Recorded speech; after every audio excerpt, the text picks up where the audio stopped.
मुकेश की हत्या हो चुकी है और पुलिस की जांच जारी है। पुलिस की जांच विवेचना के बाद भी इंतजार और करना होगा कि न्यायिक प्रक्रिया के बाद क्या इतने सक्षम साक्ष्य पुलिस जुटाकर न्यायालय को दे पा रही है कि न्यायालय उसमें सजा देती है दोषियों को। बस्तर के अंदरूनी इलाकों में जहां माओवाद की सत्ता सरकार चलती है, वहां तक वो जाते रहे, ग्रामीणों की बात वो सामने लाते रहे। वो ग्रामीणों की परेशानी, बस्तर के बस्तरिया की दिक्कतें, परेशानी लगातार सामने लाते रहे और इसलिए बहुत लोकप्रिय थे, उन्हें लोग बहुत पसंद करते थे। तो एक पत्रकार के रूप में बस्तर ने ही नहीं, छत्तीसगढ़ ने एक अहम व्यक्ति खोया है। निजी तौर पर मुझे ऐसा लगता है मैंने अपने परिवार के सदस्य को खोया है और मैं इसमें दुखी हूँ। बस्तर के बीजापुर के पत्रकार मुकेश चंद्राकर की नृशंस हत्या के मामले में पुलिस ने 3 आरोपियों को गिरफ्तार किया है।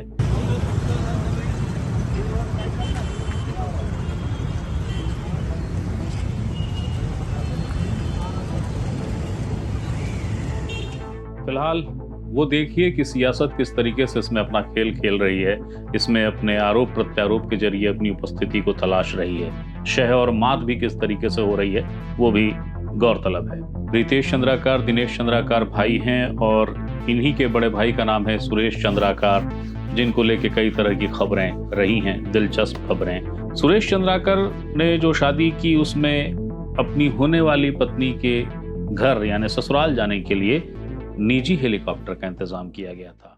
पत्रकार की हत्या हो सकती है, व्यक्ति की हत्या हो सकती है, पत्रकारिता की हत्या कभी नहीं हो सकती। बहुत पेशेवर भाषा में कहूँ तो the show must go on, ये लाइन हमेशा कही जाती रहेगी, पत्रकारिता हमेशा चलती रहेगी। बस्तर के बीजापुर के पत्रकार मुकेश चंद्राकर की नृशंस हत्या के मामले में पुलिस ने 3 आरोपियों को गिरफ्तार किया है। इन 3 आरोपियों में 2 सगे भाई हैं जबकि एक अन्य सहयोगी है। इनके जो नाम हैं वो है महेंद्र राम टेके, दिनेश चंद्राकर और रितेश चंद्राकर। रितेश चंद्राकर दिनेश चंद्राकर भाई हैं और इन्हीं के बड़े भाई का नाम है सुरेश चंद्राकर, जिनको लेके कई तरह की खबरें रही हैं, दिलचस्प खबरें। मसलन कि जब इनकी शादी हुई सुरेश चंद्राकर की, तो अपनी शादी में वो हेलीकॉप्टर लेकर गए थे बारात। और भी कई किस्से गोई हैं सुरेश चंद्राकर को लेके, जो उसके बढ़ते औरे को बताते हैं कि बीजापुर जैसे छोटे इलाके में ये बड़े लोग किस तरीके से प्रभावी हैं। तो वो बात अभी अलग रख देते हैं। अभी विषय सूचना ये है कि 1 तारीख को ही मुकेश चंद्राकर को बुलाया गया था। मुकेश चंद्राकर वहाँ पहुँचे थे। जो सूचनाएं हैं उसके अनुसार रितेश ने उन्हें बुलाया था और रितेश जब बुलाया, मुकेश जब वहाँ पहुँचे तो कुछ देर के बाद किसी मसले को लेकर विवाद हुआ है। वो कोई तात्कालिक मसला छिड़ा। पृष्ठभूमि में भले सड़क निर्माण से जुड़ा खबर का वो मसला रहा हो जिसको लेकर जांच के आदेश हुए थे, मगर ये एक विषय है कि कोई तात्कालिक विवाद आया सामने। इस विवाद के बाद विवाद बढ़ गया, झड़प में बदला और महेंद्र राम टेके, रितेश चंद्राकर, बल्कि रितेश चंद्राकर ने ही प्रमुख रूप से हमला किया। महेंद्र ने वो भूमिका निभाई जबकि मुकेश गिर गए थे, अचेत या निधन हुआ था ये अभी स्पष्ट नहीं, क्योंकि ये पीएम रिपोर्ट से क्लियर होगा। और उसके बाद उनको टैंक में फेंक दिया गया। टैंक में फेंकने के बाद टैंक को ऊपर से सीमेंटेड कर दिया गया था, सेप्टिक टैंक था ये। तो इस मसले को लेकर जो बहुत कुछ और विस्तृत है वो चूंकि अधिकृत नहीं है, और अधिकृत तब हो जाएगा जब पुलिस इस मामले में एक ब्रीफ बयान जारी करेगी। ऐसे कयास हैं, ऐसे संकेत हैं कि देर शाम तक ये बयान जारी हो सकता है। पुलिस एक विस्तृत बयान इस मामले में देगी। तो जब ये बयान देगी तो उसके साथ हम प्रस्तुत कर देंगे कि पुलिस क्या कह रही है। लेकिन इस मसले को लेके यानी मुकेश चंद्राकर की हत्या को लेकर जो सियासत हो रही है, जिस तरीके से कांग्रेस और बीजेपी के बीच में आरोप प्रत्यारोप की स्थिति है, वो गौरतलब है। नज़र उस पर भी पड़नी चाहिए, क्योंकि इस बहाने सुरेश चंद्राकर के भी इतिहास के बारे में आप जान पाएंगे कि वो कौन सुरेश चंद्राकर है जो किसी दौर में किसी साइकिल या मोटरसाइकिल तक के लिए सक्षम नहीं था, मगर उसके बाद कुछ ऐसी किस्मत मेहरबान हुई कि हेलीकॉप्टर से बारात लेकर गया था। और उसी सुरेश चंद्राकर को लेकर बीजेपी और कांग्रेस के बीच में किस तरीके की सियासत चल रही है। तो वो क्या विषय है वही बताने आपके सामने हाजिर हुआ हूँ। नमस्ते, मेरा नाम है यादव। मुकेश की हत्या हो चुकी है और पुलिस की जांच जारी है। पुलिस की जांच विवेचना के बाद भी इंतजार और करना होगा कि न्यायिक प्रक्रिया के बाद क्या इतने सक्षम साक्ष्य पुलिस जुटाकर न्यायालय को दे पा रही है कि न्यायालय उसमें सजा देती है दोषियों को। तो अभी एक लंबा वक्त है। फिलहाल वो देखिए कि सियासत किस तरीके से इसमें अपना खेल खेल रही है। इसमें अपने आरोप प्रत्यारोप के जरिए अपनी उपस्थिति को तलाश रही है। शह और मात भी किस तरीके से हो रही है वो भी गौरतलब है। तो 3 जनवरी को यानी कल 8:31 पे आईएनसी इंडियन नेशनल कांग्रेस के यानी नेशनल कांग्रेस राष्ट्रीय कांग्रेस के अधिकृत ट्विटर हैंडल से एक पोस्ट हुई। उस पोस्ट में ये कहा गया कि छत्तीसगढ़ में बीजेपी का जंगल राज, ये उसकी हेडिंग थी। और ये बताया गया उसमें कि पत्रकार मुकेश चंद्राकर ने सड़क में भ्रष्टाचार का खुलासा किया था। इसके बाद से सड़क बनवाने वाला ठेकेदार नाराज था। ठेकेदार ने मुकेश को बुलाया और उन्हें मारकर लाश को अपने घर की सेप्टिक टैंक में चुनवा दिया। बीजेपी के जंगल राज में कोई भी सुरक्षित नहीं है। कानून व्यवस्था पूरी तरह ध्वस्त है।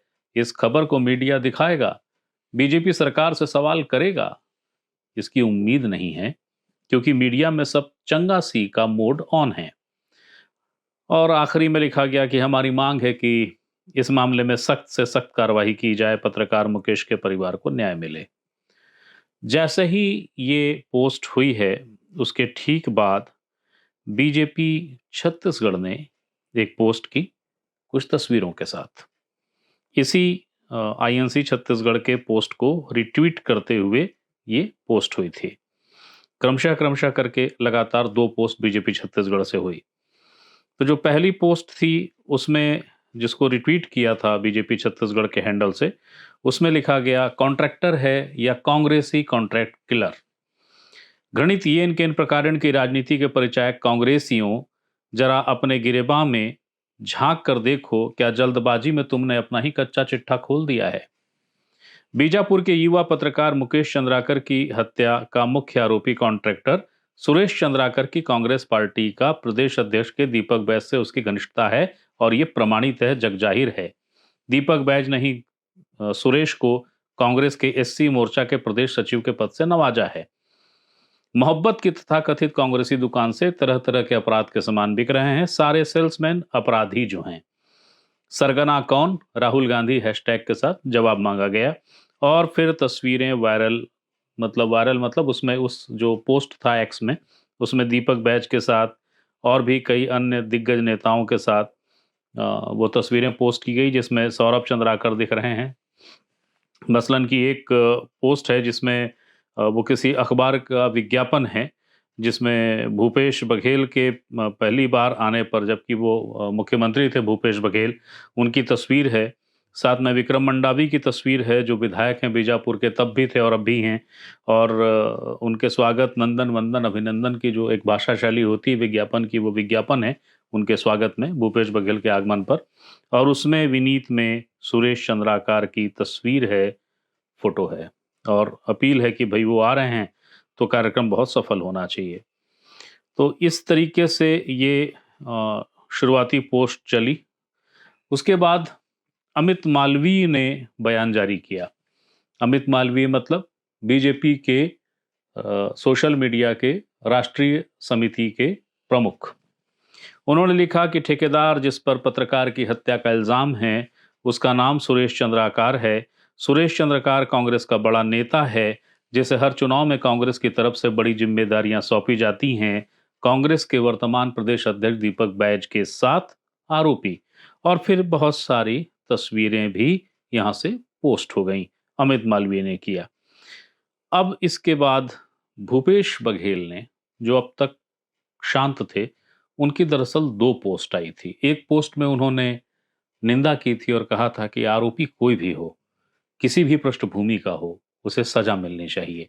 लेकिन जिस तरीके से बीजेपी बहुत आक्रामक तरीके से हमलावर हुई और उसने कांग्रेस के साथ जो कनेक्शन फोटो के साथ जाहिर किए, उसके बाद भूपेश की नाराजगी झलकी और उन्होंने एक बहुत तल्ख पोस्ट किया। वो पोस्ट क्या था वो आगे देखिए। पाटन के विधायक और प्रदेश के पूर्व मुख्यमंत्री भूपेश बघेल का जो इस मसले पर पहला ट्वीट आया है, यानी मुकेश चंद्राकार की नृशंस हत्या के मसले पे जो पहला ट्वीट आया है, वो भावुकता से भरा हुआ है और अ, ये आग्रह करता है कि इस मामले में दोषी कोई भी हो, कार्रवाई की जाए। उन्होंने ट्वीट किया 4 जनवरी को, समय था 9:34। एक तस्वीर उन्होंने उसमें पोस्ट की है साथ में। ये तस्वीर उस वक्त की है जब नक्सलियों के कब्जे में कोबरा बटालियन के जवान थे और उनको छुड़ाने में मुकेश चंद्राकार और बीजापुर के अन्य पत्रकार साथियों ने एक बेहद अहम महत्वपूर्ण भूमिका निभाई थी और कोबरा बटालियन के वो जवान जिनका नाम राकेश्वर सिंह है, उन्हें छोड़ दिया था माओवादियों ने। तो उस समय भूपेश बघेल ने बतौर मुख्यमंत्री इन सभी से मुलाकात की थी और सरकार की ओर से धन्यवाद जताया था। तो उसी चीज को याद करते हुए भूपेश का ये पहला ट्वीट है। उन्होंने लिखा, मुझे आज भी वो दिन याद है जब नक्सलियों के कब्जे से हमारी कोबरा बटालियन के जवान राकेश्वर सिंह मनहास को नक्सलियों के चंगुल से रिहा कराने वाली मध्यस्थ टीम मुख्यमंत्री निवास रायपुर में मुझसे भेंट करने आई थी। साहसी पत्रकार मुकेश चंद्राकर उस मध्यस्थ टीम के प्रमुख सदस्य थे। उनके साहस के लिए मैंने उनकी पीठ थपथपाई थी। इसके बाद वो उस घटनाक्रम पर आ रहे हैं जिस घटना का शिकार हो गए मुकेश, उनकी नृशंस हत्या हो गई। उन्होंने लिखा कि मुकेश के साथ जो हुआ है वो बेहद दुर्भाग्यजनक है। सिर्फ शब्दों से निंदा कर देने से क्षति और असुरक्षा का समाधान नहीं हो सकता है। ना ही इस विषय पर कोई राजनीतिक टिप्पणी करना चाहूंगा। सरकार से अनुरोध है कि त्वरित जांच हो, दोषियों पर कार्रवाई हो और ऐसी नजीर पेश हो कि अपराधियों में संदेश जाए। साथ ही मुकेश के परिवार के ध्यान रखने के लिए सरकार को आर्थिक सहायता और नौकरी पर भी निर्णय लेना चाहिए। साहसी पत्रकार मुकेश चंद्राकर को हम सब छत्तीसगढ़ वासियों की विनम्र श्रद्धांजलि। ईश्वर उनके परिवार को हिम्मत दे। इसके बाद भूपेश बघेल का एक तीखा ट्वीट आया है, तल्ख अंदाज में, तीखी भाषा के साथ, जिसमें वो सरकार को निशाने पर ले रहे हैं और तब वो जो लिखते हैं वो मैं आपको पढ़ के सुनाता हूँ। ये 12:28 पर ये भूपेश बघेल का पोस्ट है। इसमें उन्होंने लिखा है, मैंने सोचा था कि स्वर्गीय मुकेश चंद्राकर जी के मामले में न्याय मिलने तक इस पर राजनीतिक बयानबाजी नहीं होनी चाहिए, लेकिन भाजपा नेताओं के हद से अधिक गिर जाने पर मुझे कहना पड़ेगा कि प्रदेश के उप मुख्यमंत्री अरुण साव, जिनके पास ही पीडब्ल्यूडी विभाग भी है, इतने ताकतवर हो गए हैं कि उनके पीडब्ल्यूडी विभाग में हुए बड़े सड़क घोटाले को जब पत्रकार मुकेश चंद्राकर ने उजागर किया तो उन्हें मौत के घाट उतार दिया गया। इसी पीडब्ल्यूडी विभाग में जब आचार संहिता के दौरान पुल निर्माण का मामला विधानसभा में वरिष्ठ कांग्रेस विधायक कवासी लखमा द्वारा उठाया गया तो 10 दिन बाद उनके घर ईडी भेज दी गई। सत्य यही है और साबित भी यही हो रहा है। अब तो यह स्पष्ट है, अरुण साव भ्रष्ट है। अब तो यह स्पष्ट है, अरुण साव भ्रष्ट है। ये नारा विधानसभा में भी गूंजा था इसी मसले पर जब कवासी लखमा ने विधानसभा में एक प्रश्न उठाया था कि आचार संहिता के दौरान काम कैसे हो गए। सरकार से समुचित जवाब नहीं आया। भूपेश बघेल समेत जितने भी कांग्रेसी विधायक थे, यानी विपक्ष था, उसने एक सुर से यही नारा लगाया था। अब जरा दीपक बैज का भी वो बयान देख लीजिए, जो बयान सोशल मीडिया के जरिए पत्रकारों तक पहुंचा है, क्योंकि तस्वीरें उनकी वायरल हुई हैं और उन पर सीधा आरोप है कि करीबियत है। इस करीबियत की वजह से सुरेश चंद्राकार को एक संरक्षण हासिल था। तो दीपक बैज क्या कह रहे हैं वो अब आपको आगे बताऊं। दीपक बैज का जो बयान है वो बयान कल आया था उनका सामने। शाम को कांग्रेस के सोशल मीडिया हैंडल से शाम को 7:45 बजे बयान उनका सोशल मीडिया पर जारी हुआ है, जिसमें उन्होंने घटना की निंदा की है, आलोचना की है और बीजेपी सरकार को निशाने पर लिया। उन्होंने कहा कि प्रदेश में पत्रकार भी सुरक्षित नहीं है। राजधानी सहित पूरे प्रदेश में हत्याओं, लूट और बलात्कार के कारण डर का माहौल है। प्रदेश की कानून व्यवस्था अब असहनीय हो चुकी है। लेकिन इस पूरे बयान में कहीं पर भी उन्होंने यह नहीं बताया है या नहीं कहा है कि क्या वह प्रमुख आरोपी या वह प्रमुख व्यक्ति जिसके निवास पर, यानी सुरेश चंद्राकार के निवास पर जहां पत्रकार मुकेश की हत्या हुई, उससे कांग्रेस के क्या रिश्ते थे। दीपक बैज जी इसको लेकर अपने इस बयान में कम से कम शांत हैं।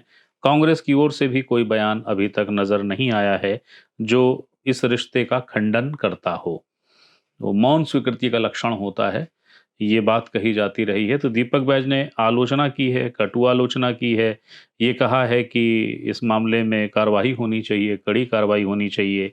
लेकिन जिस तरीके से बीजेपी ने निशाने पर लिया है, कांग्रेस के ओर से तंज करने के बाद जिस तरीके से बीजेपी ने रिटेलिएशन किया, उसको लेकर जो दीपक बैज के साथ तस्वीरें वायरल हुई, उसको लेकर दीपक बैज खामोश हैं, चुप हैं, मौन हैं, वो कुछ नहीं कह रहे। हाँ, ये जरूर है कि उन्होंने घटना पे दुख जताया है और कहा है कि किसी भी सूरत में दोषी कोई हो, बचना नहीं चाहिए। बिल्कुल वही बात जो भूपेश बघेल ने कही है। हालांकि भूपेश बघेल की बात में ईडी भी जुड़ गई है, कवासी लखमा भी जुड़ गए हैं और वो कह रहे हैं कि अरुण साव के साथ मसला क्या है कि जो कोई उनके बारे में बात कर देता है, उनके विभाग के बारे में भ्रष्टाचार की बात कर देता है, या तो उसकी हत्या हो जाती है या विधानसभा में यदि कवासी लखमा सवाल उठा दे तो उनके घर ईडी पहुंच जाती है। तो ये सियासत का हिसाब किताब, सियासत के दांव पे जो आरोप प्रत्यारोप चल रहे हैं वो था। अब जरा सुरेश चंद्राकर के बारे में जान लीजिए। कौन है सुरेश चंद्राकर? क्यों ये कहा जा रहा है कि कभी मोटरसाइकिल तक के पैसे नहीं थे और अब धन कुछ ऐसा बरसा है? किन माध्यमों से बरसा है वो भी प्रश्नांकित है, पर धन कुछ ऐसा बरसा कि बारात हेलीकॉप्टर से लेकर गई। सुरेश चंद्राकर दरअसल ये वो सज्जन हैं जिनके बारे में हमारे पास स्थानीय जो बस्तर के पत्रकार साथी हैं, उनसे जो जानकारी मिली है वो जानकारी ये कहती है कि सलवा जुड़ुम के दौर में, वो सलवा जुड़ुम जो विवादित था, जिसको लेकर मसला ये कहा जाता था, आलोचक ये कहते थे कि नागरिक अधिकार असुरक्षित हो गए हैं और बेलगाम हो गया है सलवा जुड़ुम। सलवा जुड़ुम के गुंडे सड़क पर हैं और सारी कानून व्यवस्था ध्वस्त हो गई है, जिसको लेके सुप्रीम कोर्ट ने बाद में हस्तक्षेप किया था। तो सलवा जुड़ुम की वह शाखा जो निंदा और आलोचना के केंद्र में थी, सुरेश चंद्राकर उस शाखा के हिस्सा थे। बाद में सुरेश चंद्राकर एसपीओ के रूप में भी पहचाने गए, यानी स्पेशल पुलिस ऑफिसर। सलवा जुड़ुम से जुड़े हुए लोगों को विशेष पुलिस अधिकारी के रूप में तत्कालीन सरकार ने नियुक्त कर दिया था। उन्हें हथियार मिले थे और सुप्रीम कोर्ट ने कड़ी फटकार लगाई और बाद में इन सबको सहायक पुलिस आरक्षक बना दिया गया। कालांतर में अभी हालिया दिनों इन सहायक पुलिस आरक्षकों में से कुछ को छांट कर उनकी इच्छा के अनुसार अगर वो योग्य मापदंडों को पूरा करते थे तो एक नई बटालियन बनाई गई है, प्रक्रिया चल रही है। बहरहाल सुरेश चंद्राकर एसपीओ के रूप में भी काम करते थे, इस लिहाज से पुलिस से उनकी करीबियत थी। लेकिन इनका जलवा जलाल तब नजर आया, तब नुमाया हुआ जब 23 दिसंबर 2021 को सुरेश चंद्राकर ने शादी की थी। सुरेश चंद्राकर ने जो शादी की उसमें अपनी होने वाली पत्नी के घर यानी ससुराल जाने के लिए निजी हेलीकॉप्टर का इंतजाम किया गया था। स्थानीय पत्रकार बताते हैं कि बीजापुर जैसी जगह में, यानी 2021 में बीजापुर में जब इनकी शादी की पार्टी हुई तो रूसी डांसर्स के दल को बुलाया था इन्होंने। ऐसी दावत थी, ऐसा शाही अंदाज था जो बीजापुर छोड़िए बस्तर तक के इतिहास में दर्ज नहीं है। सुरेश चंद्राकर उस वजह से भी चर्चाओं में आ गए थे। इसके पहले जबकि वो एसपीओ हुए और एसपीओ के बाद जो उनकी शादी की चर्चा है उसके पहले भी वो चर्चा में रहे, क्योंकि वो जादुई तरीके से शीर्ष ठेकेदार हो गए पीडब्ल्यूडी के, या कई ऐसे काम जो निर्माण कार्य से जुड़े थे, एजेंसी चाहे जो हो उसमें उनकी अहम भूमिका थी और वो इस काम करते चले गए और काम करते हुए बस्तर के शीर्ष ठेकेदारों में उनका नाम शामिल हो गया। अब जहां तक कांग्रेस कनेक्शन का विषय है तो सूचनाएं ये कहती हैं कि वो छत्तीसगढ़ प्रदेश कांग्रेस के अनुसूचित जाति प्रकोष्ठ के राज्य उपाध्यक्ष हैं। हालांकि बीजेपी उन्हें सचिव बता रही है। एक सूचना ये भी कहती है कि जो हालिया दिनों महाराष्ट्र में विधानसभा चुनाव हुआ था उसमें उन्हें नागपुर विधानसभा का ऑब्जर्वर बनाया गया था। यही सुरेश चंद्राकर हैं जिनके सड़क को लेकर एक रिपोर्ट तैयार हुई थी। रिपोर्ट रायपुर से पहुंचे एक एनडीटीवी के पत्रकार ने तैयार की थी। चूंकि मुकेश बीजापुर में स्थानीय संवाददाता थे जिन्हें हम प्रचलन भाषा में स्ट्रिंगर कहते हैं, तो उनकी भूमिका थी सूचना देने और बाकी सारी चीज़ों में वो अहम उनका किरदार रहा है और वो उनकी वजह से वो खबर, वो रिपोर्ट तैयार हो पाई, बन पाई और वो खबर चली। उस खबर के बाद पीडब्ल्यूडी विभाग के जो मंत्री हैं अरुण साव, उन्होंने इस मामले में जांच की घोषणा कर दी थी। तो ये सुरेश चंद्राकर को लेकर, उनके जलवे जलाल को लेकर एक छोटी सी खबर है, छोटी सी सूचना है। जो अब तक का जो पूरा घटनाक्रम है वो यही है कि मुकेश चंद्राकर की जो हत्या हुई है उसमें पुलिस ने 3 को पकड़ा है, नाम मैं आपको शुरू में बता चुका हूं। सुरेश चंद्राकर की तलाश जारी है। 3 के अलावा अन्य कई और शामिल थे नहीं थे, इसे लेकर जांच जारी है। अधिकृत रूप से कि अंततः घटनाक्रम क्या हुआ, किस तरीके से हुआ, इसके लिए हम पुलिस के बयान का इंतजार कर रहे हैं। राजनीति जो इस मसले पे हो रही है, जो कुछ घटनाक्रम हो रहा है, वो मैंने आपको बता दिया। और सुरेश चंद्राकर जो हैं, जो सज्जन जिनकी जादुई तरक्की हुई है, जो किसी को भी ईर्ष्या से, रश्क से भर दे, वो भी मैंने आपको बता दिया। एक चीज़ और जान लीजिएगा कि मुकेश चंद्राकर एनडीटीवी के लिए काम ज़रूर करते थे, लेकिन उनकी पहचान स्वतंत्र पत्रकार के रूप में बहुत ज़्यादा थी। उनका एक यूट्यूब चैनल था जिसका नाम था बस्तर जंक्शन।